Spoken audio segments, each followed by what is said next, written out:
Hello everybody, and welcome to Mandy Kane Lane, the channel where we use comedy as therapy. Basically, just to feel better and stuff, and I'm in need of a pick-me-up, so we're gonna watch this Bill Bailey Brief History of Time Bewilderness. I don't know what the Bewilderness is. I don't know if that's like the comedy special or what the name is or whatever.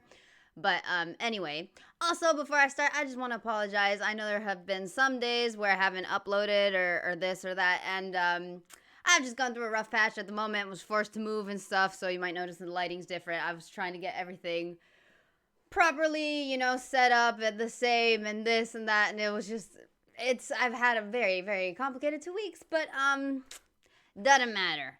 We're just gonna power through and move on, so yeah. So anyway, Bill Bailey, the only thing I saw was his masterpiece, which I thought was going to be like a song, and it was going to be a masterpiece, but it kind of wasn't. It was that, I can't remember what it was called now, but when they do like comedy just for like the Queen at that moment, Prince Charles was in there, now he's king or whatever. Like everybody's like, how did you not notice Prince Charles was there? I was like, I noticed, but I thought it was like a normal thing. Like, I've seen clips of, like, I don't know, American award shows or this and that, and when Barack Obama was president, he was, like, always in the crowd. The guy was, like, always watching basketball or this, and he was always there, so I just figured it was kind of, like, normal to have royalty there. I don't know. But, anyway, I did notice. And, so anyway, yeah. It was, like, a variety of stuff, and it's just weird, and it wasn't a masterpiece. But we got this brief history of time. I don't think this is a musical clip, but I could be wrong because I usually am. But anyway, let's go. Oh man, it's hot in here. So yeah, I'm just we're glistening today, so ignore that. Anyway, let's go. I'm prepared to take on board anything that Stephen Hawking says.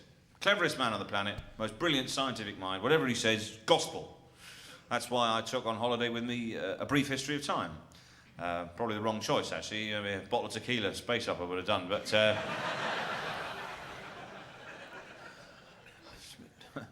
I've always felt slightly undereducated. You know, I've always been at a disadvantage. I left Bovington Gurney with a 2-2 in performing arts and a City and Guilds in falconry. So I felt slightly disadvantaged. I've always tried to better myself. Brief history of time, right. How can time have a history? Surely history is time, isn't it? And time is history, and time is an unbroken chain stretching off into the future, back into the past. And how can such a thing be brief if it is infinite? And I thought to myself, I can't even get past the title. Good point. So I put it to one side, read a bit of Tom Clancy. Now, I don't know if you've only read any Tom Clancy. It's a little bit easier to read. Although he does have a very, very coherent world philosophy. And that is good versus evil. Evil seems to get the upper hand. Good triumphs with vastly superior automatic weapons. There you go. Good. So I put it to one side. Too exciting, really. And back to Hawking. Now, what he's describing is so vast, it's almost too much for the human brain to get your head round. He's talking about the size of our planet and the size of the star, and the fact that our star, the sun in our solar system, is one of 100,000 million other stars that make up the galaxy, and this galaxy is one of 100,000 million other galaxies that make up the universe. Now that is a billion things by page 2. That's too many things. I can't think of a billion things. Billion? I don't even know where I left my keys half the time. Billion. If I think a number of things, I get to 10, 11, 12, maybe 13 things, then my eyes start to glaze over. I have to sit down and eat a Pringle sandwich. Same. I don't know what a Pringle sandwich is, but same. Drawing comfort as the level bread crushes the curve of the Pringle. Crush. Yum. Wait! Crushes the curve of the Pringle. Crush. Yum. Oh, I thought... Because I know Americans have, like, those big, soft, fried pretzels I've never been a fan of. That, they make them, like, either sweet or they can make them, like, you dip it in cheese. It's just very weird. I thought he made a sandwich, like, out of that, which is very weird because it's not... it's not, like... it's thin. It's a weird sandwich. But no, I'm guessing he just put normal pretzels in a different bread sandwich kind of thing. Weird.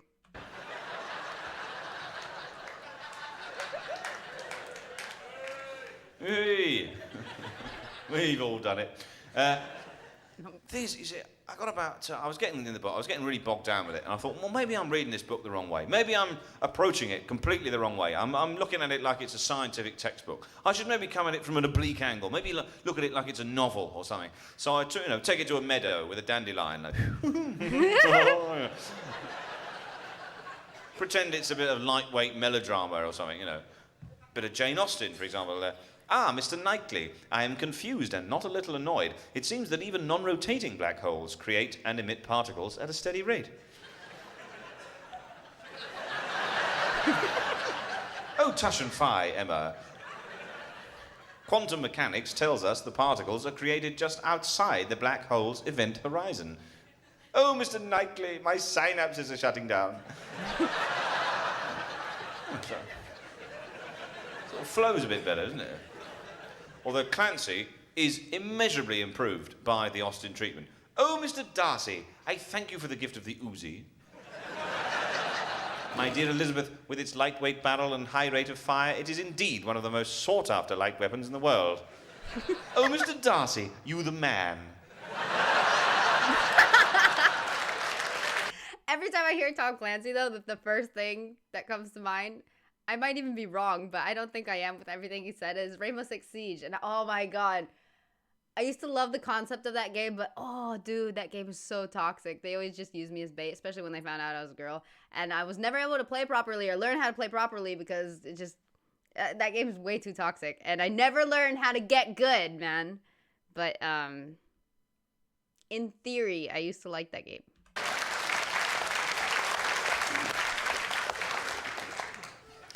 And I got about halfway through the book and I thought, wait a second, I understood that last bit. Wait a minute. Go back a couple of pages. What did he say? He says that light is affected by gravity. So I thought to myself, what are you trying to say? That it's easier to drop things in the dark.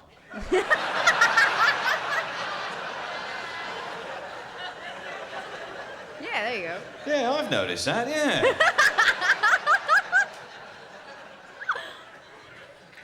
And then he'd follow it up by saying, according to Pauli's exclusion principle, if the neutron is separated from the quark, then the universe would be reduced to a rich soup, or indeed any hot beverage.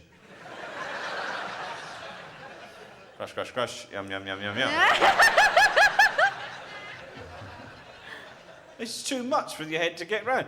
There's a point in the book where it just gets so abstract and out there, I just can't keep hold of it. He starts talking about the shape of the universe. Now, I can understand size, yeah. I love how he's having issues with, like, the first couple pages and stuff, and he clearly, like, read the whole thing. I would have given up. After a couple pretzel sandwiches, I'd be like, you know what, this isn't for me. But apparently he read it all if he's talking about the middle now. Yeah, it just keeps getting bigger, bigger, bigger. Talking about the shape of the universe. Now, I can understand size. Yeah, it just keeps getting bigger, bigger, bigger. You just keep putting more chairs out. Yeah, I can understand that. But shape, how can it be different shapes? Icky reckons it can be 3 different shapes. Long and thin and flat like a piece of tagliatelle. It could be round like a giant marble on a cat's back with a bit of glitter. Okay.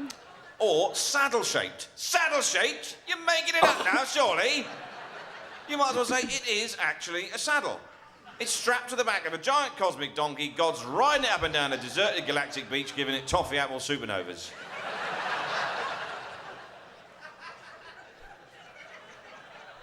I love those random little laughs you can hear that are like off tempo of everybody else in the crowd, and just it goes quiet, and every time it goes quiet and there's somebody that laughs, it's always like a very weird laugh or like a very particular one. It's not like just a normal kind of chuckle. It's always something quite unique, and I love that. I love those lone laughs.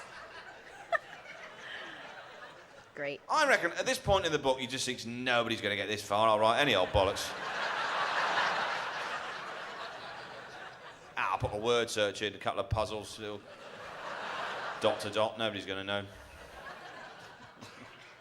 So I find it extraordinary. He says that even if you examine the very physical nature of the universe, like neutrons, you look at a neutron, the charge on a neutron is exactly right. It could be too much, could be too little. But no, it's exactly right.